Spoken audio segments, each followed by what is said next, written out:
জুলাই গণঅভ্যুত্থানের স্মৃতিকে পুনর্জাগরণে রাজধানীর মানিক মিয়া এভিনিউতে উদযাপিত হলো ৩৬ জুলাই। মঙ্গলবার নানা জাগরণী সঙ্গীতের মাধ্যমে দিনটিকে স্মরণ করা হয়। বেলুন উড়িয়ে উদযাপন করা হয় শেখ হাসিনার পলায়ন। এই আয়োজন দেখতে কানায় কানায় পরিপূর্ণ ছিল মানিক মিয়া এভিনিউ।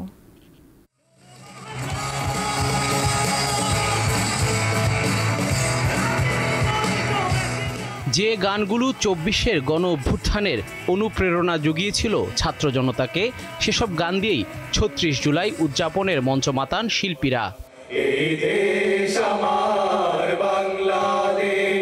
রাজধানীর মানিক মিয়া এভিনিউয়ে বেলা ১২টার কিছু পর মঞ্চে ওঠে সাইমুম শিল্পগোষ্ঠী। এরপর কলরব শিল্পীগোষ্ঠী পরিবেশন করে বেশ কিছু জাগরণী গান।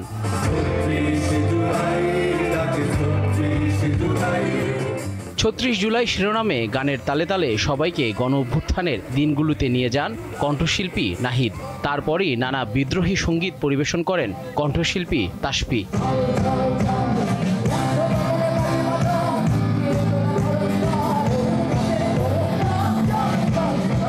দুপুর ২টা ২৫ মিনিটে হেলিকপ্টার বেলুন উড়িয়ে শেখ হাসিনার পলায়ন উদযাপন করেন উপস্থিত সবাই। সে সময় অসাবধানতাবশত কয়েকটি বেলুন বিস্ফোরণে বেশ কয়েকজন আহত হন।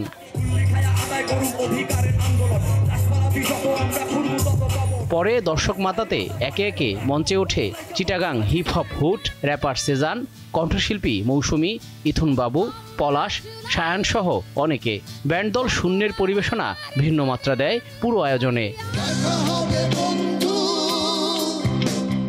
জুলাই ঘোষণাপত্র পাঠের পর মঞ্চে ওঠে ব্যান্ড দল Souls, Warfaze, Basic Guitar Learning School, band দল এফ মাইনর, কণ্ঠশিল্পী পারসাম হাজাবিন, কণ্ঠশিল্পী এলিটা করিম ও আর্টসেল।